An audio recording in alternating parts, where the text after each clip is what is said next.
Hello and welcome to the Pens and Pixels Podcast, episode 69. I'm your host, Cal G. And across the continent from me is Twitch streamer extraordinaire, Geekseh. What's going on, Cal? How you doing, man? I'm doing. So Mike is off in Mexico, vacationing, doing his thing. He needed to get out of Canada for a little while, understandably so. It's still snowing here. So I got a guest host for us. And Geekseh, tell me a little about yourself. My name is Geekseh. I'm a Twitch streamer. I used to live in the same place you used to live, Thunder I know, Bay. isn't that crazy? Ooh, mystical what a weird world. coincidence. Mystical world. But yeah, I'm a full-time Twitch streamer while having 2 part-time jobs, and you know, I love it. I love it so much. Yeah, and Geekseh and I actually, way back when, I don't know, 10 years ago now at this point, not actually sure, we used to do a podcast together. Yeah. 10 years ago? Oh. Wait, was it 2007? That sounds right. Yeah, no, you're probably right. It's just crazy, right? Like 10 years ago. No, yeah, it is. Back in my day, in 2007. Podcasting was so much harder back then. We were lucky enough to have one of our friends who had a studio, actually, with soundproofed walls and everything. Like It was fancy, right? Like, don't you miss those days? Don't you miss 2007? Things were just so much easier. Things were so much easier. It was way before Marvel Cinematic Universe had started. Life was just less complicated.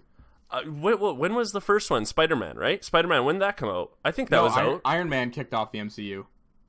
Oh. And that was 2008. Because you're talking Spider-Man with Sony, right? So Spider-Man with Sony, that was a separate thing. Yeah. Yes, sorry guys. Don't yell at me, okay, guys? Don't yell at me. Well, Geekseh's geek cred has already been taken straight away. Yeah, it's okay. That's fine. That's totally fine. Okay, let's jump right into the newsy news. That's usually where a pause happens, and then some music will play. Okay. Later. Okay, so first up, a new Justice League trailer dropped this week, and Geekseh, what did you think about that? I'm gonna say right away. I'm gonna tell you guys that I'm a huge Batman fan. Huge. Right now, I am looking at my sealed 1989 Batman figurine because I just love. I have a lot of Batman stuff around me. I do love Batman. I do not want to get into talking about Batman versus Superman. We'll pretend like that. Actually, I think it would be good if you gave the listeners just what your general feeling of it was.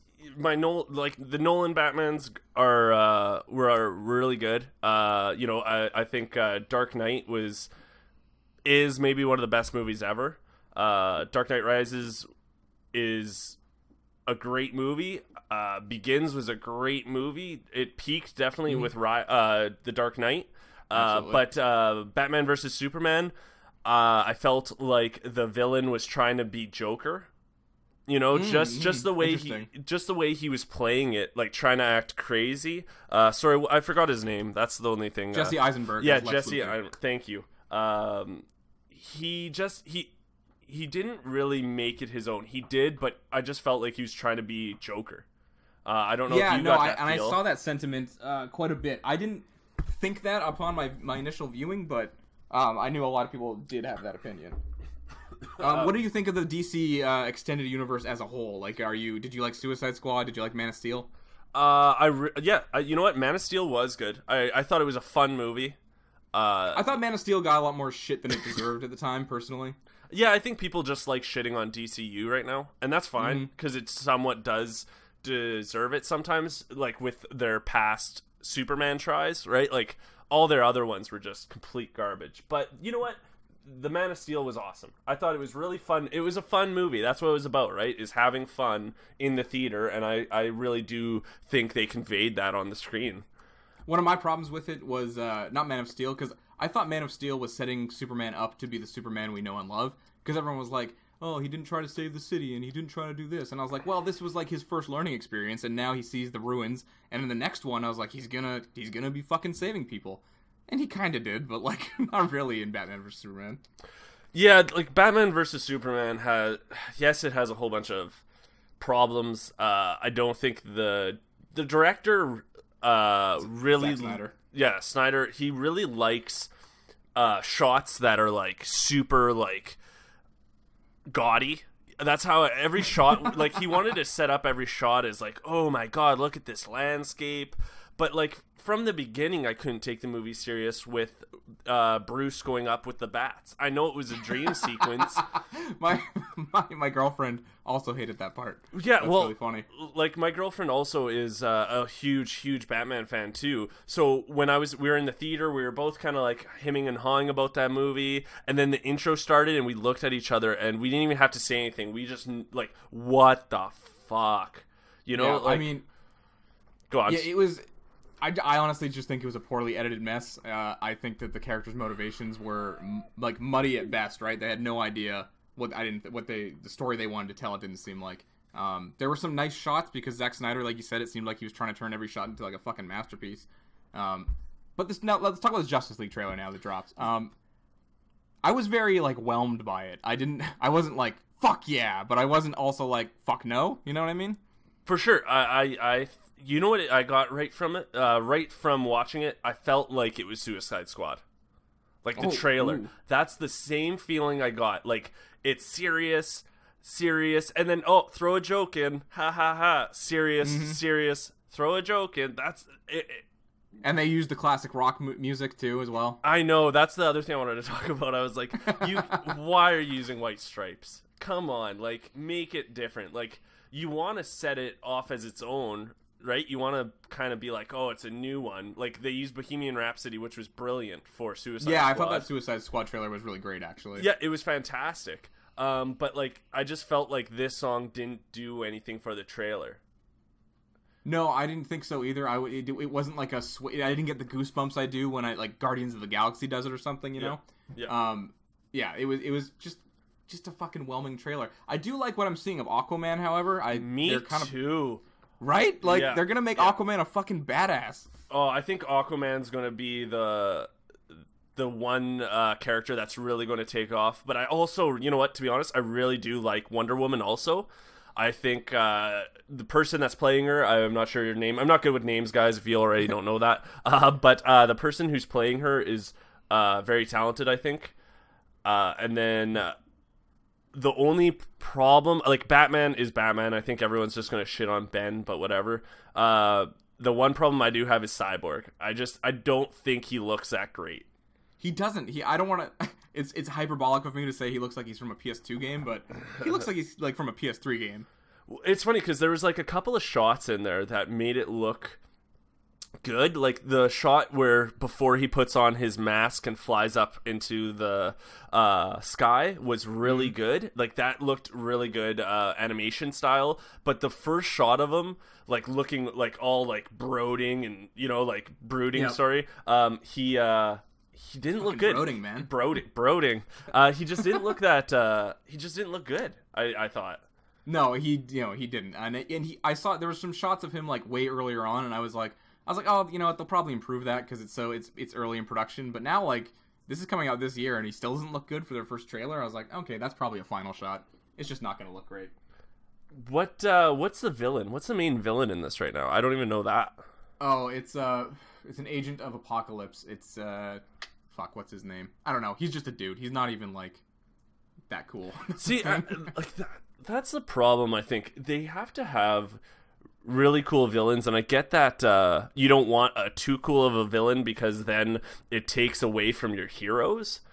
Well, no, but I think have you been watching any of the Marvel Netflix stuff? Have you watched Daredevil? I've watched Daredevil, yes. I think Kingpin is an awesome fucking villain, and he's super fleshed out, and I think him and Daredevil play off each other well because Kingpin is actually a character. I think in a lot of the Marvel movies, the villains are just fucking one note. They're like, Watson, shut up, stupid dog. I think they're super one note. You know, like Ant-Man fights another guy who shrinks. The Hulk fought another giant green thing, you know? They're just very, like, flat. But, you know, actual... No, sorry, my dog's whining. Oh, it's okay. I have to edit this part out. But yeah, no, I think when you have a developed villain, I think that makes the movie all that much better. Because then you can you enjoy seeing both of them. Like if Joker was in a new Batman movie, we'd want to see just as much Joker as we did the Bats. Yeah, no, and he's my favorite villain of all time, of course. I think he just has it, right? Like he's so good. And I think like Spider-Man, the new Spider-Man having the Vulture and who else are they having in there? They're having one more, aren't they?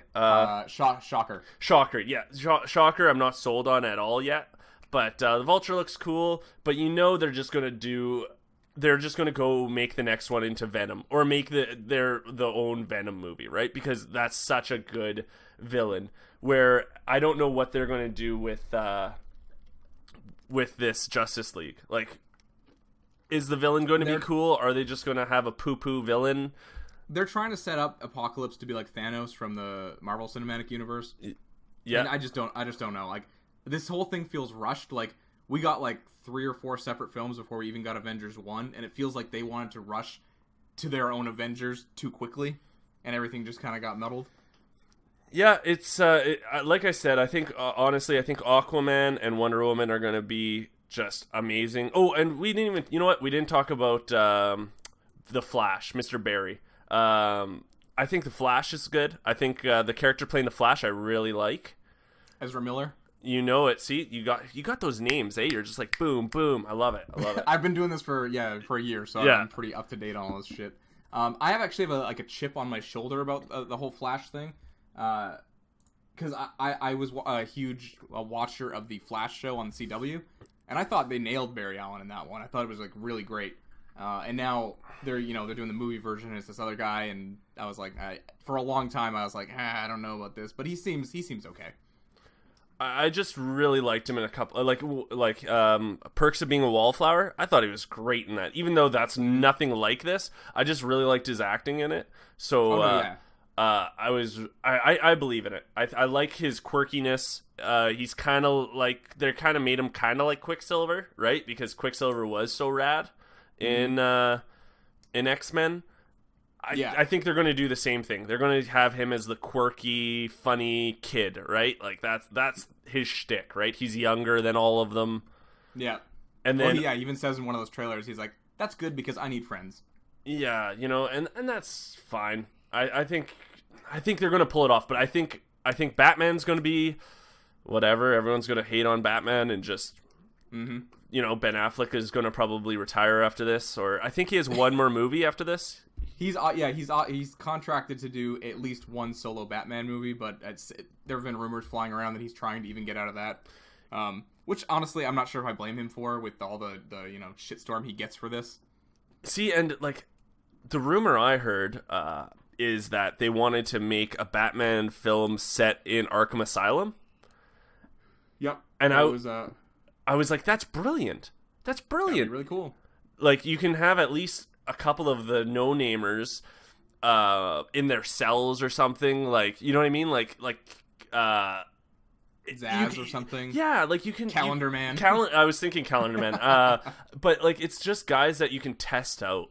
You know what I mean? Like, it would be a good test just to be like, okay, let's throw Killer Croc in there, or let's throw the Penguin just off in the side, even if Deathstroke is the main guy.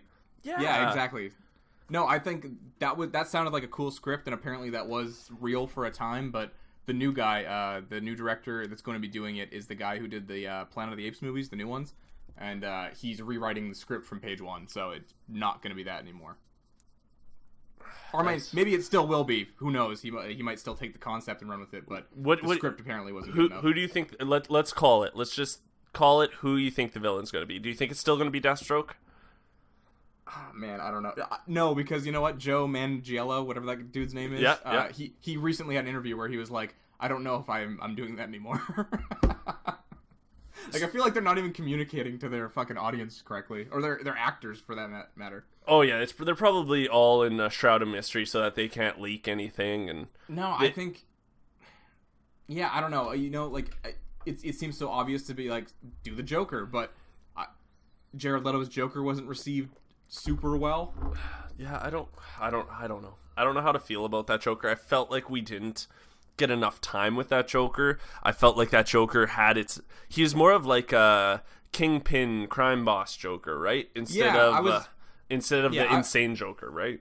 I was down for that take on the Joker. I from what I saw in that movie, I wasn't like, ugh, yeah. Like, I'm not, I wasn't super against it, but you're right. We didn't see enough to really sink our teeth into to be like, yes, that's a terrible Joker, or that's a great Joker. It was just so 5 seconds of footage and then he was gone. So, but if they're making the Joker, if they're making him in the new Batman movie, would you be like, hey, you should get Jared Leto again, or would you be like, I'm interested in seeing another one? I think in my mind I would want to see Jared Leto again because just to keep the fucking canon going correctly. Yep. You know, they just disregard it and they're like, it's actually Jack Nicholson again. Like, you know, that would kind of fuck me up, I think. I bet a lot of people would still be like super happy about it.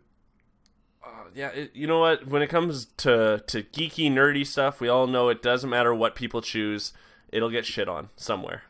That's true. No, not everyone can ever be happy. No, and that's fine. Always garbage all the time, and that's what I love. Right? That's good. Yeah. In our next story, Brett Ratner thinks everything is garbage, and he thinks that Rotten Tomatoes is ruining the film business. Brett Ratner, for those that don't know, is the director of Rush Hours 2 and 3, and his company, what is his company called? Rat Pack Entertainment financed Batman vs. Superman: Dawn of Justice, which got destroyed on Rotten Tomatoes, and here's what he had to say. Now it's about what's your Rotten Tomatoes score, he said, and that's sad because Rotten Tomatoes score was so low on Batman vs. Superman, and I think it put a cloud over the movie that was incredibly successful. It's hurting the business, and it's getting people not to see a movie. In Middle America, it's just, it's a low Rotten Tomatoes score, so I'm not going to see it because it must suck. That number is an aggregate that nobody can figure out exactly what it means. I don't think that's true. But I've seen some great movies with really abysmal Rotten Tomatoes scores. What's sad is film criticism has disappeared. It's really sad. So that was Brett Ratner's take on Rotten Tomatoes. Geekseh, what do you think? I think it's a tough one, right? Because I feel like our generation, we might look at the Rotten Tomatoes score, but it doesn't mean much to us. I believe our generation, our millennial generation, is smart enough to be like, it's not owned by. It's just not an independent site. Rotten Tomatoes is not an independent site. I pulled up here. Comcast and NBC Universal own 70% of it, and Warner Brothers Entertainment and Time Warner own 30% of it. Yeah. So, again, they're going to skew the numbers either way. And I don't know how they didn't skew it. If you can't skew your numbers for your own movie... I respect that they didn't, though. I think Batman vs. Superman sat at 20%, and they were just like, I guess that's what it is. You know what I mean? Truly believe they couldn't find any good reviews. Do you know what I mean? I it's a conspiracy theory that everyone shit on it. Yeah, it's not a conspiracy theory. We just went over for 10 minutes there. It was not a very good movie. So yeah, I kind of agree with you, especially for myself, and I know some other people, I take the Rotten Tomatoes score as kind of a general base, that it got a 50%, and I go in, I'm like, oh, okay, so I go in not expecting much, but I'm still going to see the movie if I wanted to see it, you know? I wanted to see Kong Skull Island. If Kong Skull Island got 10%, I still wanted to go see a giant monkey punching other fucking things, so... Yeah, that was gonna happen regardless. That's how I feel. I don't look at Rotten Tomatoes anymore because actually sometimes I'll tell you I did before, and then I'd go into a movie expecting it to be garbage then, but then it being actually pretty good, and then that making it a good movie in my eyes because I went in there. Yeah, I was going in there to be whatever, and then it was actually good. I was like, oh, that's pretty rad. That wasn't as bad as everyone thought. Mm-hmm. No, exactly. I do think, however, I do have other friends who, they'll initially come, they'll say something like, "Oh, have you heard that Batman vs Superman got a 30%?" And then and I'll be like, "Yeah, but and they're like, "Oh, I'm not gonna waste my time on it then." And I'm like, "Oh, okay," but the thing with Rotten Tomatoes is anything over a 6 or over, a 6 out of 10 or over, counts as fresh. So if every critic that saw this movie thought it was a 6, which isn't great, that's a mediocre movie, right? Yeah. If everyone thought it was a 6, it would have 100% rating freshness on Rotten Tomatoes. And 100% rating sounds real good, and everyone would be like, oh my god, it has a fucking 100%? We gotta go see this, when it's really just an average movie, Yep. So I think people misinterpret it as, a score from school, where they're like, oh, it got 80%, it must be very good, Can you tell me, Brett Ratner did Fast and Furious 2 and 3. What are the titles? No, Rush Hour. Oh, Rush Hour. Jackie Chan. Oh, I thought you meant Fast and the Furious. Sorry. No, Jackie Chan and Chris Tucker. Wait, this guy's not even relevant. No, he's How is Brett Ratner even how are people picking up this news? I know, how was it a news story, right? I think it was because his company financed Batman vs Superman. Oh, gotcha. Yeah, we're talking about it, obviously, so we're gonna say it's relevant. But Rush Hour. To be fair, this week was pretty light on news. But yeah, like, just I thought it was Fast and the Furious, and if I'm correct, Fast and the Furious 3 was Tokyo Drift. Yep. So in my head, I was like, oh, he did a good Fast and Furious, but we're talking Rush Hour. Bah, boo this man, Yeah. Boo this man. He doesn't know enough nowadays. No. Yeah, the guy. What's the guy from Fast and Furious doing now? He's doing something dope. I don't know. He did the new Star Trek Beyond, which I'm not a huge fan of Star Trek, but I heard that one was really good. I like the Star Trek movies. I'm really not into Star Trek universe, but I thought the movies were fun. You know, they were a lot of fun. Yeah, I just couldn't get into them. Like, I didn't think they were bad or anything. I just didn't strike me in the way. So, John Singleton. Yeah, I don't know. But the dude, the guy who did the last Fast and Furious is actually James Wan, the guy who did Saw. Okay, yeah, and he did a fucking fantastic job on Fast and the Furious. And he's actually the one doing the Aquaman solo movie. Oh, yeah. You know what? Saw is one of the best horror movies, right? Like, one of the best. Fantastic. But fantastic. You know, one of the other best horror movies, I think, is Stephen King's It. Oh, that's a fucking great segue. I wanted to. So actually, yeah, sorry to preface this a little bit. When we were talking about doing this podcast earlier in the week, listeners, Geekseh says to me, like, he's like, "Hey, can we talk about It?" And I was like, "Oh." I was like, "I don't think there's any new news about it, but like, sure, let's talk about it." So you seem like you're actually like pretty passionate about Stephen King's It. I didn't know this about you. Well, let's go back in time to when Geekseh was a little bright, bushy-tailed youngster, and he wasn't scared of really anything. And for some reason, his parents let him watch It when it was on like NBC. It was on some channel, and I watched it, and it scared the living bejesus out of me. I don't think I could. I didn't bathe probably for like a month because he comes out of the sewers, right? And what the one scene that really pops out of my mind is when he's in the shower for the kids stall, or the kids gym class is done, and the teacher's like, "Hey, you didn't shower, you need to shower." So he's by himself looking all scared in boxer shorts, having a shower, and then he pops out, and it's just frightening. It is frightening. So yeah, I love the original It. Is the ending good? No. Is it perfect? No. Did it scare me and make me kind of afraid of clowns for the rest of my life? Yes. And you know, I tell people, they're like, "Oh, you scared of clowns now?" I'm not scared of clowns. It's just when they're around me, I'm uncomfortable. Yep. That's all.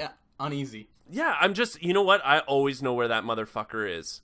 You know, if there's a clown in the room, I know where he is at all times. You keep tabs on that fucking clown. Yeah, I do. I know where that clown is. So when they said, like, when they were remaking, like, Carrie and what else did they remake of Stephen King? I think just Carrie and maybe something else. I could have sworn they're doing a TV show based on The Mist. I know. Yeah, they want to. The Dark Tower. They're doing new Dark Tower. They have never done it, but they're doing Dark Tower, which looks awesome. But I was like, why aren't they doing it? Like, what's happening? I'm honest to God, like the past 10 years, I've always kind of kept tabs on what's happening with the script.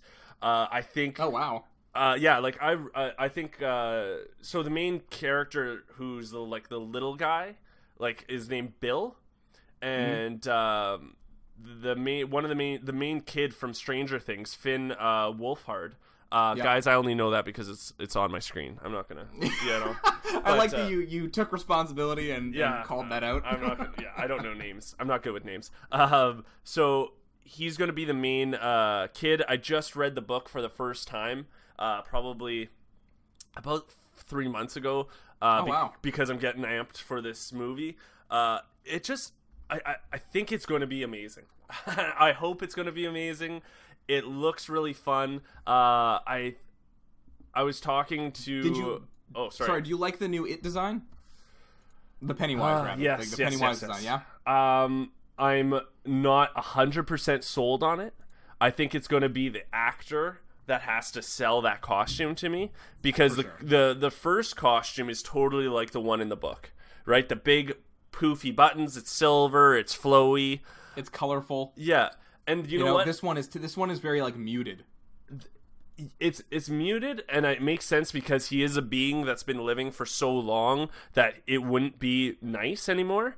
And I do like the I don't know. Actually, I'm not going to say I do like, but it's more like it's from the Renaissance, right? Like the big like neck thing he has, right? Yeah, like I don't even know what those are called. You know what? When I do clown characters, I love drawing that weird like ring thing around their neck, but I have no idea what that's called. So it does make sense, and while reading the book, I was like, oh, this would be a great scene. Like, one of my favorite things in the book, I'm not going to spoil anything, but is when they talk about the clown Pennywise like telling stories about him from the past. So it was really cool. They talk about, like, there's a whole bunch of articles that they're talking about of him being in the past and where he came from, and it was really cool. If they do that in this movie, it's going to be fantastic. But I truly believe they're not going to mess this up. I think it's going to be unreal. I'm going to be there opening day. But let's. God damn, man! Yeah, I had no idea that you were so into it. But like, we haven't seen a trailer either. No, we have not. The one thing that did make me go was, I don't know if you saw the picture of him peeking out from the sewers. Not the one that you sent me. But there's another picture right next to it, down below. It's for Entertainment Weekly. Oh yeah. It looks he's creeping around the corner. Yeah, he's like creeping out of, like, it looks. Everyone was making fun of it because it looks like it's a sewer, obviously a sewer pipe, but it looks so terrible that it's like, is he peeking out from an exhaust from a car? Like, what is that? Like, but yes. Like, there's so many things that the first movie. So there's so many things that the first movie didn't hit on. Like, I'm not going to spoil them, but there's so many big plot points, plot pieces, and I've been looking at the set photos. They're doing those. They're going to be doing those in this movie, so I'm pretty hyped on it. I think I like every character that's in the movie. Like, all the kids that are playing the characters, I can see them as those kids. So I'm excited. Yeah, I thought the kid from Stranger Things was a nice choice. I was more excited about this movie before, when Cary Fukunaga was attached. Yeah. He was the dude who did True Detective, the first season on HBO. I think he directed every episode, and I'm not sure if you watched that series, but it's one of my favorite television series of all time. Like, just fucking fantastic work. I agree. And I 100% agree. And when he said, like, him and the studio had some, like, differences, and, like, they wanted to go with a little more generic of a horror movie. I'm not sure if he was trying to just throw shade as he was exiting a project, but I was a little, like, disheartened by that, because I know how creative and inventive this guy is. So when it got passed along to someone else, and I was like, they're gonna do a little more traditional.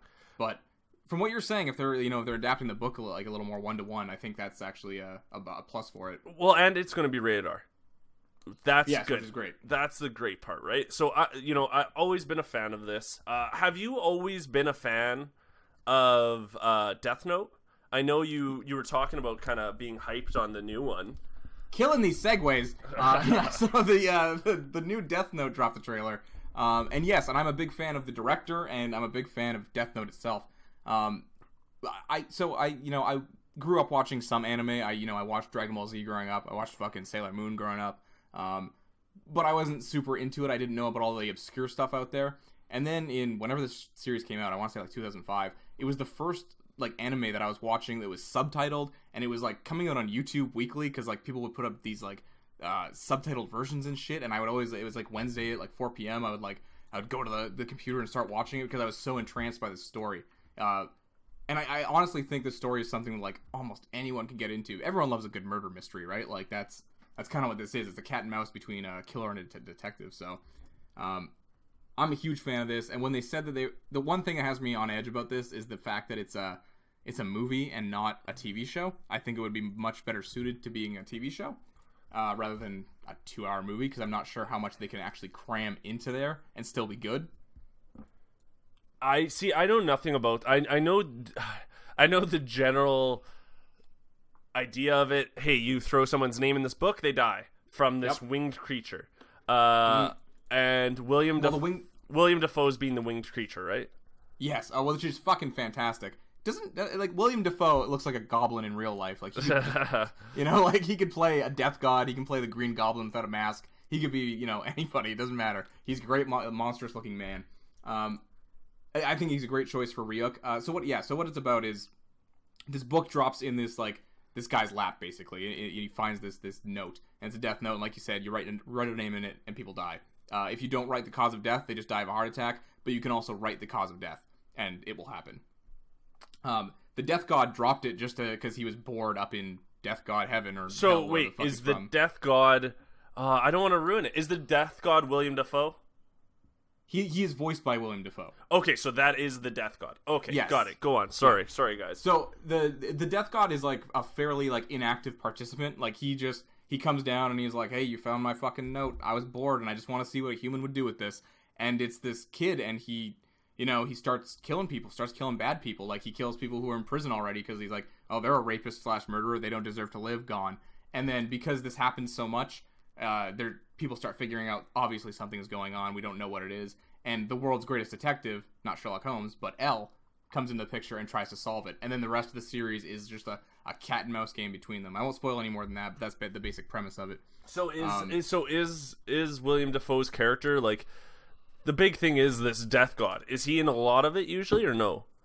He's there, but he kind of just watches everything happen. He might give advice, or he might, just sit back and, ask for an apple, but, like, that's what he eats. He eats apples. But, like, he's not really, like, the main... Like, he's not the thing that makes things happen. He doesn't go... When you write a name in the book, he's not going up and stabbing them. He just kind of watches it happen. The book has all the power. I love who's playing L.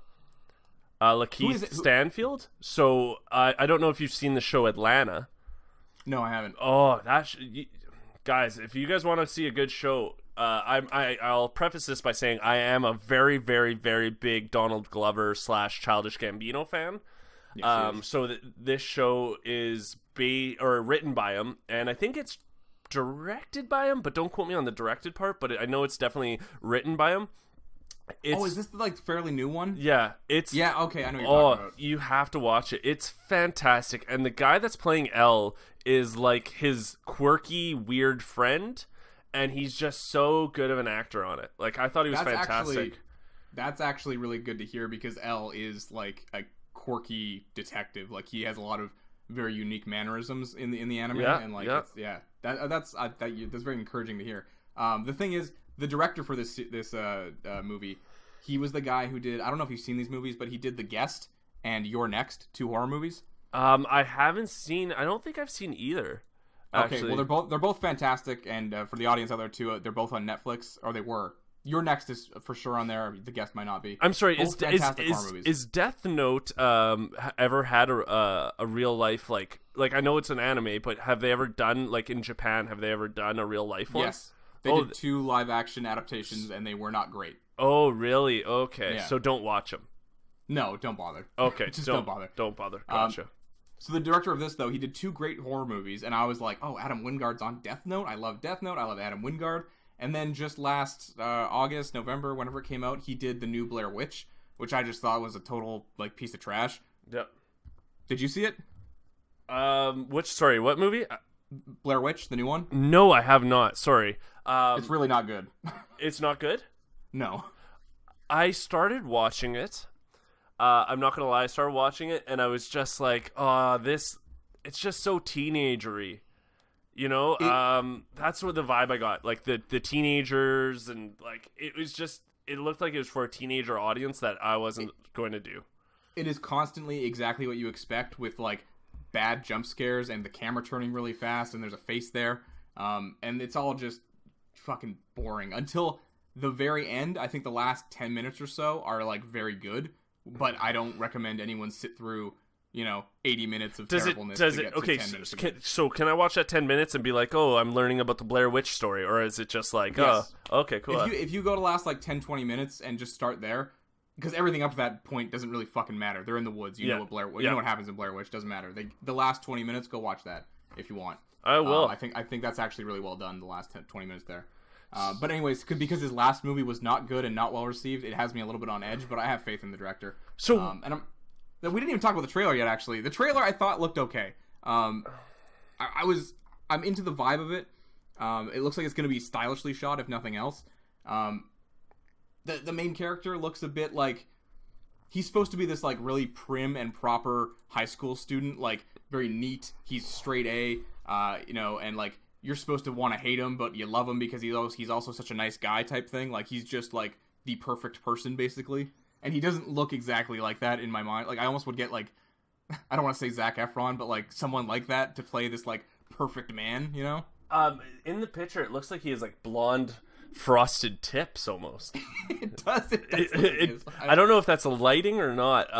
You know what? No, he has that actually, and then other shots too. I want to talk about this trailer, but I was kind of underwhelmed by it, only in the fact like I can't really recall much of it. You know, and I watched it yesterday, and I'm just trying to think about it. I remember seeing the book drop. Yep. And the end with the eyes. Yeah, and I get that it's a teaser, right? Like it's not like a full trailer; it's more of a teaser. I get that, but it didn't do its job if you don't remember much of it. Yeah, exactly. You're not and that's how I. That's how I. But it's going to be a. What's with all the animes getting made now? What do you think starting this resurgence? Because, Ghost in the Shell is happening. They're talking about Akira now. Like, what's happening? It is kind of crazy, right? It almost seems like it's going to be the next superhero bubble if it blows up. I think that just everyone started adapting comic books, and the Marvel Cinematic Universe became incredibly successful, and people are looking for other things to adapt, and like anime is this whole like untouched basically in Hollywood. So they have all these properties that people know and love, and they can just pull from and make it into a new successful universe, you know? Yeah, like Ghost in the Shell. It looked. I was watching it. I forget what movie I went and saw. Sorry to not tell you guys, but Ghost in the Shell. Sorry, was in the front of it. It was a trailer. Yep. It looked really fun. I really loved it. But ScarJo, God, she's beautiful. Don't get me wrong, but she should not be in that role. She should not be in that role. I truly do believe there's better. There's people that could have played her. Like, there's real Asian actresses that could have played her, and they didn't. They did. I don't like getting into politics or into all that stuff, but I'm telling you right now that really did bother me. I think that just shows you how much how confident they are in it. They're not confident. They want to get a big name actress so that they can sell it to people. I think they should just have been confident and know that people are going to see Ghost in the Shell. It's a great story. You would think, right? That's the thing, though. It sounds like so Ridley Scott's the guy who directed Alien, right? He's a huge director, has been for a long time, did fucking Gladiator. He had a recent controversy over whitewashing with his movie Gods of Egypt, I believe. And he just had a bunch of white people in there. And he said something like along the lines of,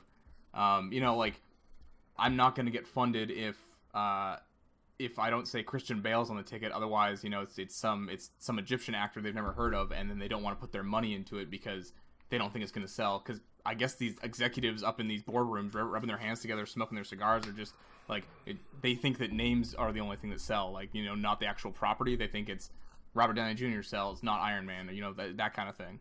And I totally get that. I understand that it is. I get that there's so many things behind the scenes that we don't get to see the politics of. We don't get to see a lot of stuff. I get that.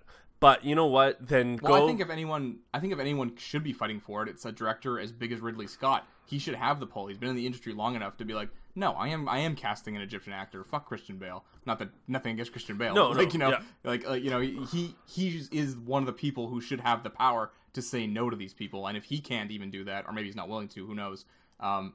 What does it say about like something like a Ghost in the Shell where these people are like, oh, it's Japanese, and like, oh, we need to put like some hot actress in it. But that's the thing. Like, if he wanted to do this movie, and it was a passion project, okay, I can understand. But come on, guess what? Gods of Egypt wasn't a passion project of his. You know what I mean? Like, yeah, that's true. And if it's a huge passion project, like, I don't know the story behind Ghost in the Shell. I don't know who owns it, but if they thought whitewashing it with ScarJo, or she was just going to be the best actress, maybe they thought she was just the best actress. Maybe they saw a whole bunch of actresses and they were just like, you know what, ScarJo just has, I don't know. But like in my head, I just feel like just go to Netflix. Just go to Netflix. You know what I mean? Because they do so many things that like I don't know who this actor is or actress is, but they're fantastic. They pick the right person. They do. What do you think, Akira? You think that like I've never seen either. Just a preface. I've never seen Ghost in the Shell. I've never seen Akira. I've never seen Death Note. I've never been a huge anime person. Now, do I know pictures of them? Hell yeah! Like the Akira, like the Akira motorbike scene is like one of the biggest scenes in anime. It's right? Infamous, right? Yeah, it's super like you recognize infamous. it even without knowing what Akira is. Yeah. Akira's fucking weird, man. You know, like I don't want to spoil anything, but there's like a giant baby monster with like tentacles coming out of it in that movie. It's a classic because it's so well animated. Like it is incredible animation for the time, and even now, like hand drawn, like it's just like fucking leagues above. It's like so much shit that's getting put out. I think it's weird they're trying to do a live action adaptation because it is such a fucking weird movie. But you know, the directors that are coming out for it or that are in the running right now are Daniel Espinosa, who recently released Life, just out in theaters this weekend actually, with Ryan Reynolds and Jake Gyllenhaal. Ooh, and, that does look good. Yeah, I thought it looked good. The rumor was that was going to be a Venom prequel movie. I don't even want to get into it. It's dumb. Okay. And David Sandberg, who I don't know if you saw this, at a horror movie called Lights Out. No, it was fine. I thought it was pretty generic, but it got well received from other people. So this is I'm just gonna show you guys even more my obsession on clowns. I know Akira because they have like a clown gang or something. Don't they have like a clown gang in it or something? Or like there's clown bad guys?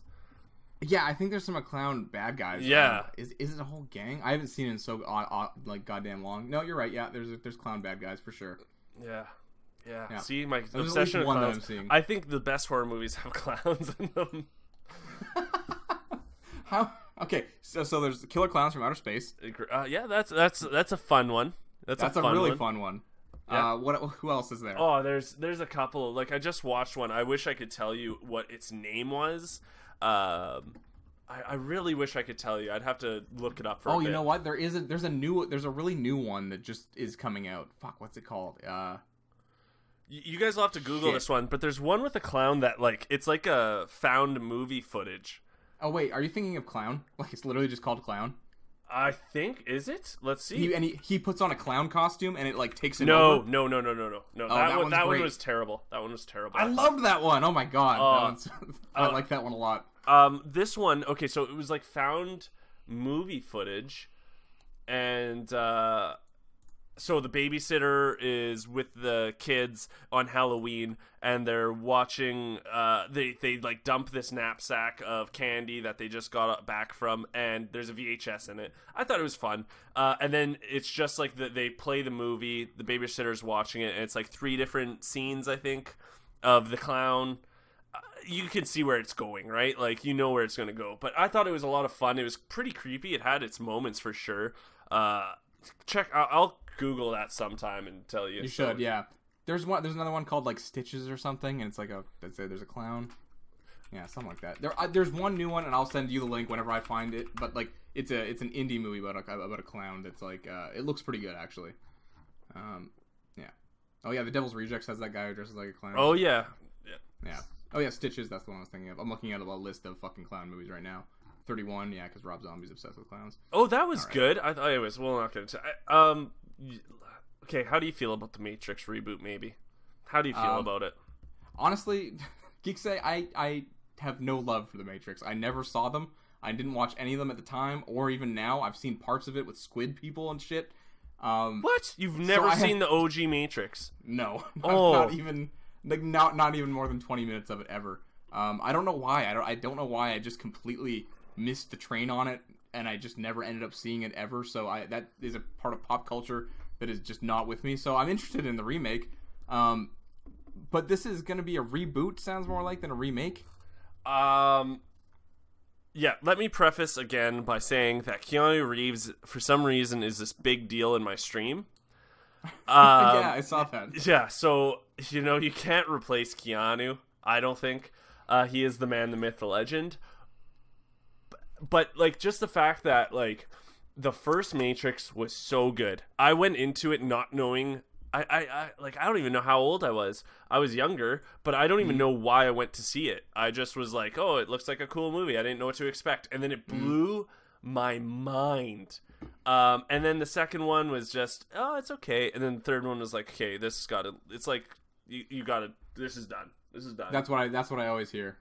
But it has its moments, like every movie, right? But the first one was just so good.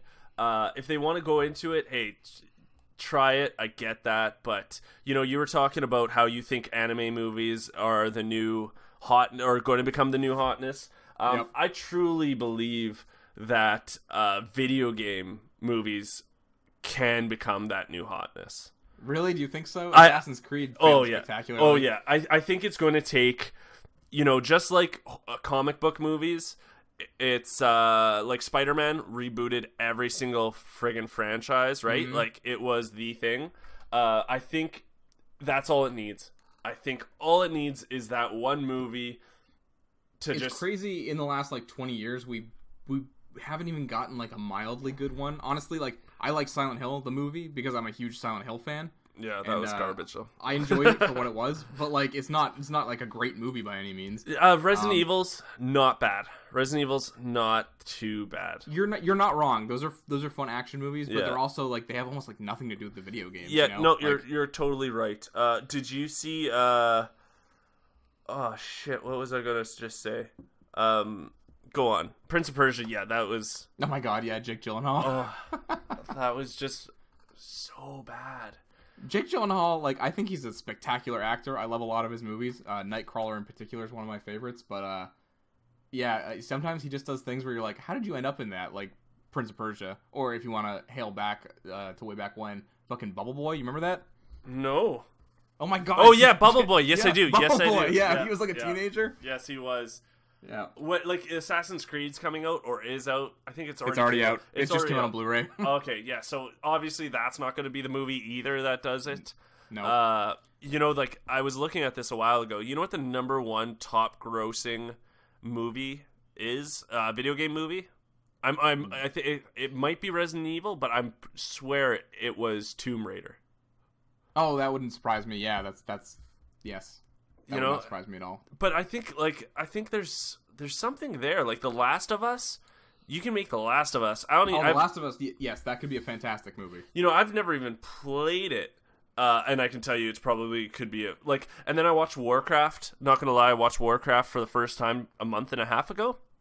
Oh yeah, and how was that? It was okay. It was okay. The only thing I didn't like, and obviously it's because of it's just the Warcraft universe, is if you don't know the Warcraft universe that well, when you hear some of the names, it's like, who's this again?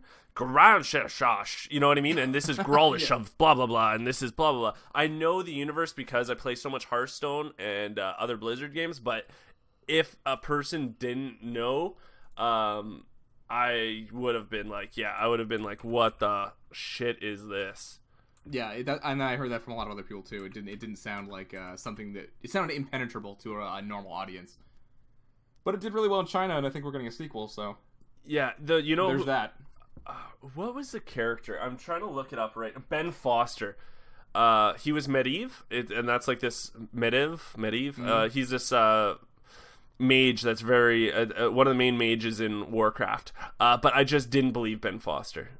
I like Ben Foster. Ooh, but that's harsh to say in a fucking World of Orcs. Yeah, he was playing a human, and I was just not buying him. Just wasn't buying him. Geekseh, what sort of live-action Hollywood video game movies would you like to see? Oh, that's a tough one. I want to see them like just throw a hedgehog down like a hill, like another Mario. Like, let's do another remake of Mario. Oh my god, yeah, that fucking weird Blade Runner-esque Mario from back in the day. Oh yeah, the Mario or the G.I. Joe turned into Street Fighter movie. I don't know. I've heard they're doing an Overwatch movie. That could actually be really good because Blizzard has created some super endearing characters and great character designs with that game. And that's the thing, right? Like, Blizzard's good at this stuff. And they already have such a big backing of people that would just go see it that love Overwatch. there's stuff that like even the Ratchet and Clank movie came out a little while ago, and it didn't do as well as I thought it was going to, because they seem so ripe for movies, you know, like Ratchet and Clank, they're these cute ass characters on screen. You think kids would go crazy for them, but they're cute ass to us because we love the game. They've never probably played the game, right? So that is a tough one. I don't know what, you know what, I honestly don't know what video game I'd like to see. Probably a horror game, to be honest. I love horror movies, and I think that's cheap enough. Horror movies are usually cheap enough that you can make a good horror movie on a budget and then just take a property like Silent Hill. You know, not Silent Hill, obviously, because they already destroyed that movie. But a couple of years back, maybe it was 10 years ago now, Gore Verbinski was going to do a BioShock movie, which I thought would have been fucking awesome. Oh, yes, that is a great one. You know what? BioShock, BioShock 1 would be really cool. Oh, man, that has a great... And that's the thing. I think a lot of video games, because they are entertainment first, at least the AAA ones. You know, they just don't have much of a story that would be engaging in a movie. You play the game, you know, like Gears of War, because it's fun to shoot things, not because you're really, like, into the Locust story. Not that I don't think parts of it are cool, but, like, I just don't think it would hold up being told as a movie, you know what I mean? No, you know, it's a bro movie then. You know what I mean? Like, it's just like, let's go. And I don't think that's not, like, in my head, that is not going to be the type of movie that lights this industry for video games, those franchises, right? So we have to think of something that's like a little more niche, that didn't start off, like, that's not very, very popular, but popular enough. Would it be Shovel Knight? Could it be Shovel Knight? No, I don't think it could be Shovel Knight. But Yacht Club's games, the ones behind Shovel Knight, are hiring for a couple 3D artists. And this has got everyone bustling and fucking speculating about whether or not the follow-up to Shovel Knight is going to be a 3D game. Like, maybe they're going to do a Shovel Knight 64? That would be amazing. Wouldn't that be neat? See, you were telling me you like, I've almost beat Shovel Knight. I'm not going to say I beat it, but I've come close. But I definitely really, really enjoyed it. And I think that's where it should go. If they're going to go into any sort of direction, 2D, but I think they made so much money off the original that they can now move up to like a 3D kind of Shovel Knight, right? It would be super neat to see this modern day series where they built it as an 8-bit game. And honestly, it would be even cool if they did so they did Shovel Knight. It'd be cool if they did Super Shovel Knight, and it's more of like an SNES game. And it's a little more advanced than the last one. There's more moves. There's more levels. It's obviously like a little nicer graphically. And then after that, they do a 64 game. And then after, they kind of move through the eras as they do sequels. That'd be kind of cool. Well, I'm looking at this link you sent me, and the Paper Mario style, someone put like maybe Paper Mario style. That would be cool too. That would be neat, yeah. Paper Mario style would be a great idea for that game. 2D, I think 2D was a good shtick for them to start because they were a smaller game company. And they're being kickstarted. Yeah, and being kickstarted, yes.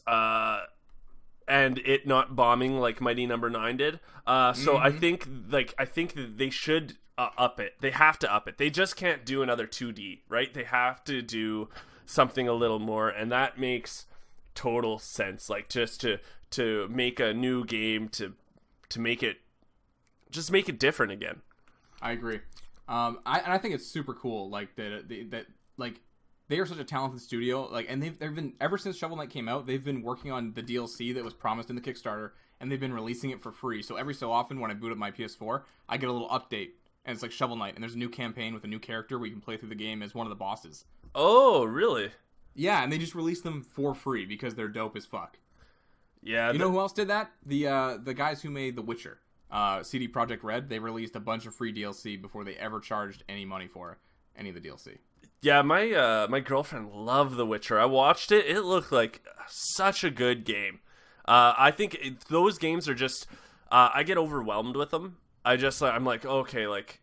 They are huge and dense. Yeah, they're huge and dense. The story's the story's usually hit or miss with it. So I only ever played Witcher 3, and I without knowing any of Geralt's past, I actually really got into it. Okay, did you? Yeah. I honestly, I didn't end up beating that game because it was so huge. I probably got like 70% of the way through. But I got like more than my money's worth out of it because it was so big. I gotta say, like 50, 60 hours with that game probably. Yeah. But it was awesome. But did you know that the author of The Witcher used to be books for everyone's information? Yeah, I was just gonna say, wait, author of The Witcher? Do you mean writer? The writer. The man who wrote the game. Like the writer the game. No, this is the guy who did the original books. Books. His name is Andrzej Sapkowski. Can't really pronounce that name correctly. The mastermind behind the Tales of Geralt of Rivia receives no royalties from the game made by CD Projekt Red, which is pretty terrible since The Witcher 3 Wild Hunt borrows pretty heavily from his novels. I did not know that at all. Isn't that crazy? And these games, especially with Witcher 3 blew up and was this huge, like I think Witcher 1 and 2 were, like, decently big. I heard people talking about them, but the third one was really where it seemed to get on everyone's radar. And now, it seems like this guy, it came down to ignorance. Like, in an interview with Eurogamer, he revealed he doesn't care much for video games, and that led him to underestimating the amount of profit that CD Projekt Red would get out of a video game adaptation of his Witcher novels. Poor guy. I know. Wouldn't that suck to learn? Yeah, because it's such a big franchise now. Like, I think it's Polish, right? Like, it's like a really big Polish, like, for Poland. Like, this is their game. I just heard on, I think it was Giant Bombcast or one of the bigger video game ones that are a touch bigger than this one. That Obama got, I think, The Witcher 2 as a gift when they went to Poland. Really? No way. Yeah, like that's how much they love that series. So I feel bad for the author. And yeah, I mean, if it's that successful there, though, I mean, he must not be like hard up for money. We can all use a little extra, though, right? Yeah, you're not wrong, Geekseh. Especially when that's your story. You're like, motherfucker. Oh my fucking god, you're right. Poland's prime minister loves this spectacular video game so much he gave it to Obama as a gift. Yeah, that's amazing. That's awesome. What do you think? Obama was just like, oh, okay. Yeah, I don't know. I think it's going to be a great, like, they're going to make a Witcher 4. It's going to be unbelievable. And I hope, I don't know. I think he's screwed now. They're actually doing Cyberpunk 2027 next. 2020. Really? Really? Yes, they're doing a Cyberpunk game, and it's going to be in the style of Witcher. It's going to be huge open world, blah, blah, blah. It's going to be bigger. You know what? All this shit. That's actually really cool. I have respect for companies that do new things, new projects. You know, they're just not remastering some old money grab kind of game, right? I don't know. Is there anyone doing that? You are better at hosting this goddamn podcast than me.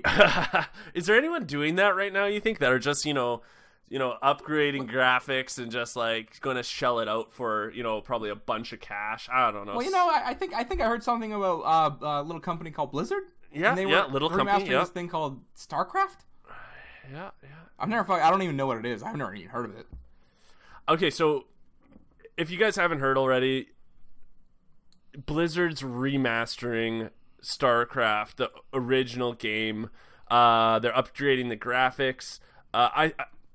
They're gonna probably, you know what? It's smart because you can't play it in their client system probably. Like if you open up their Blizzard like desktop kind of thing, it has World of Warcraft, Diablo 3, StarCraft 2, Hearthstone, Heroes of Storm, and Overwatch, and then they'll probably put OG StarCraft in there. And I don't know. Does it deserve that? Yes, because I've played StarCraft. Did you ever play StarCraft? I did, like, a little bit of a friend's place when I was a kid, like, and I honestly had no idea what I was fucking doing. I was absorbing pylons or something. Yeah, see, like, I think my intro to PC games was, it was Warcraft, the original, and then I got Warcraft 2, and I loved it, and then I got StarCraft, and I got really into that. Like, I love this game. Am I, like, what's my whatever, like, keys per minute, you know, like whatever they talk about, like your APM? Yeah, my APM, is it high? No, because I was a person that used the mouse all the time and I like to have fun. I played online, but I wasn't good. But I just hope they're not using much resources. You know, I know Blizzard's a big company. I know they can work on many different things, and I'm sure that this will maybe make it so that they can put more money into StarCraft 3 or whatever they're doing on their next project. But God That's damn the thing, it! That's the thing, though. I feel like Blizzard has enough money from just fucking years of World of Warcraft, Overwatch now being the success it is. I honestly feel that they might just be doing this for the fans. Yeah. No, they are for sure. Like people are going. I nuts. don't think this is a money grab in the way that like when they remastered Deadpool to put on the PS4 because the Deadpool movie was coming out. Yeah. Like I think that was a cash grab. I'm not sure this is. I mean, obviously they want money and it will sell. Like they wouldn't do it if there was no money involved. But at the same time, I don't think it's money Blizzard needs. You know? Well, at least they're not doing something like, oh, you need StarCraft 2 to get StarCraft. You know what I mean? Like it's an add-on for StarCraft 2. Yeah, exactly. You know what I mean? So you know what? It is kind of like, we hear you. We want to do this for you. Here you guys go. It's remastered. It's going to be in 4K. It's going to be like, it looks good. Like the remaster, it looks cool and everything. Is it going to sell immensely? Yes. But I don't think it's going to be that popular. No, I still think Overwatch is probably going to be the talk of the town for the next little while. Overwatch. Hearthstone, baby. Anyways. Yeah. No, I think, you know what, the more I talk to you about it, yeah, it is kind of like just for fans. That's what it seems like to me. It's not a cash grab move, I don't think, on the level of other ones. Like, and I respect Blizzard as a company. They've always been, like, right up there with CD Projekt Red, right? Like, they seem like they respect their fans a lot and listen to them and do things for them. So, I've always had a lot of respect for them, despite me not actually liking any Blizzard games or playing any, really. You know, I played some Starcraft. I never tried World of Warcraft. I haven't played Overwatch. What else have they fucking done? Okay, so here's my question, though. How much do you think this should be? How much would you be like, oh, it's not a money grab? And then how much do you think it's like, oh, this is a money grab? Like, what's the price point you think it should be? Okay, well, if it was full on $60, I think that's a little more of a cash grab, probably. Yeah. If you're going between 20 and 40, I think that's reasonable, somewhere in there. Yeah, I think 20 American, which is about 25 to 30 Canadian. I think that price range. Yeah, you're right. The 20 to 40, I can see it definitely being $40 though. I bet that's what it'll be. Yeah. Like I'm looking at the picture, like the screenshots of what it like before and now, and it looks fantastic. And I truly do believe there's going to be people that maybe are older, like I'm just about 30. In less than a week, you guys.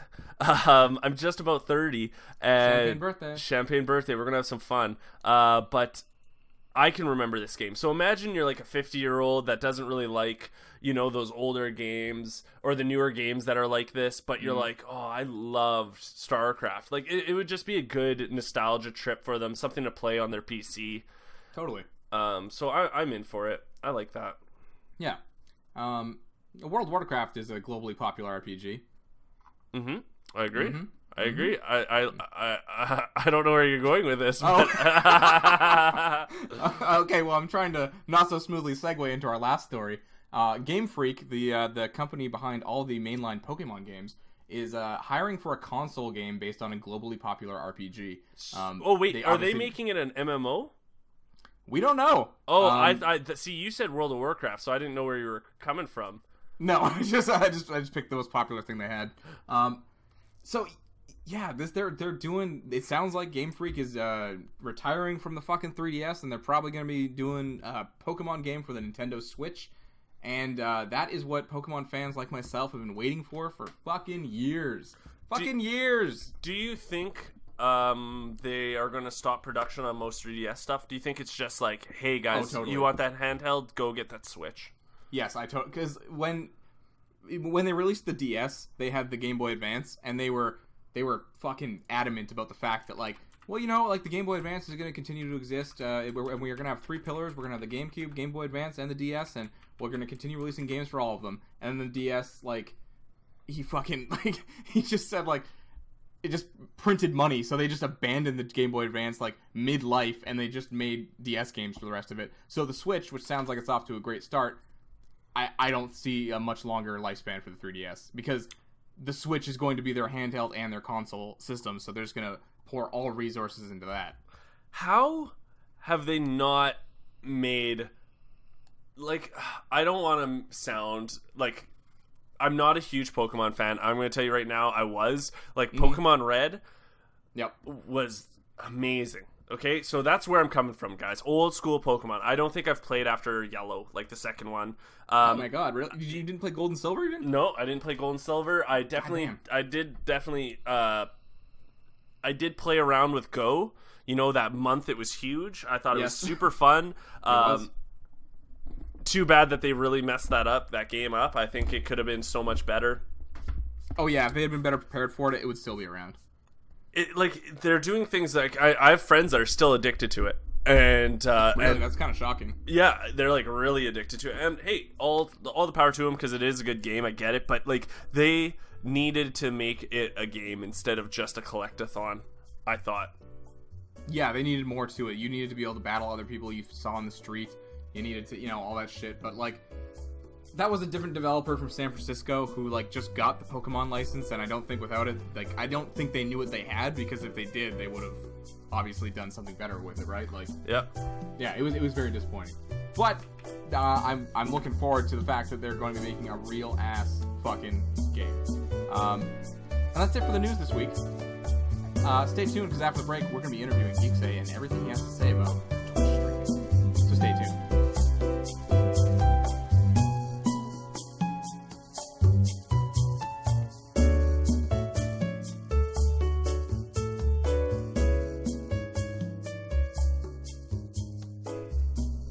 Welcome back to the second segment of the Pens and Pixels podcast, in which we interview rising star of Twitch, Geekseh. Geekseh, tell us a little about yourself. I will tell you about myself, rising star. I don't think so, but thank you so much. My name's Geekseh. If you guys don't know that already, I'm a Canadian streamer. I do this full time. We're about having fun at the community. Like, my motto for Geekseh is, we might not be the best at the game, but we're the best at having fun. And that's the kind of attitude I like to bring to the whole channel. You know, it's games are about. There's no speedruns going on. No, there's no speedruns. We're not doing top 10 on the leaderboards. You know, we're there to have fun. We're not going to get salty. We're not going to, I'm here to smile. I do get salty sometimes, don't get me wrong. I do get competitive. Like, I know you play Hearthstone a lot. Do you ever try to go on a win streak? Yeah, we get win streaks a lot. Like right now, it's funny because if you play Hearthstone, you know that the meta is kind of weird. It's pretty stale. So we've been doing arena runs a lot. We've been doing also, like, next month there's the new expansion coming out, and they're taking away a whole bunch of cards. So the meta is going to be totally flipped on its head. I'm really excited for it. But yeah, like I play very competitively. I get very good ranks. But I don't push it. I'm more about having a fun deck that's still kind of competitive in the meta, but at least it's fun for everyone to watch instead of the usual. If you know anything about Hearthstone right now, it's like Pirate Warrior and Aggro Shaman is like the top tier, and I used to play them, but nowadays I'm not playing those. I'm playing more decks that are kind of more fun to watch instead of just like I can fall asleep while playing them because I know they're just straightforward deck, right? Yeah. One of my favorite streamers actually is Northern Lion. I believe he's actually also located in British Columbia, as you are. Okay. And he plays Binding of Isaac by and large, and it's most fun to watch him when he's going on a win streak and he's really trying to win with all these like terrible item combinations and stuff.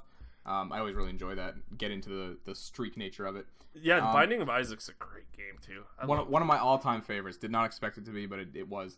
So I just want to preface this too with saying that, like, I've known Geekseh for quite a while now, probably over 10 years. We don't stay in touch daily or anything, but we've crossed each other's lives quite a bit, and we actually used to podcast together. But Geekseh he's always, when he told me, he actually contacted me to do some art for his Twitch channel, and when he told me that he was streaming and that he was cultivating this audience, I was like, yeah, that makes sense. I was like, that is where I could see you going, That's always been very much your personality, and you've always been, like, super into video games and super passionate about it and just having fun with them, right? Like, you would chase achievements back in the day, and it was just for your own entertainment. Well, let me say thank you, Cal. I appreciate that. That's really nice of you to say. But yeah, I am very much about always having fun with video games, and I used to be a achievement hunter. Like I used to want those achievements, right? Those Like Chivos. those Chivos. That's what I was about. Is those Chivos, and I think I'm at like almost 70,000 on Xbox, which is not like, don't get me wrong, it's really nothing to some people, but like for me, I was proud of that number. But yeah, I just I love video games so much. They've always been in my life. I'm actually surprised it took you this long to start streaming. Now, it's because, again, it seems like such an obvious choice for you, to me anyways, that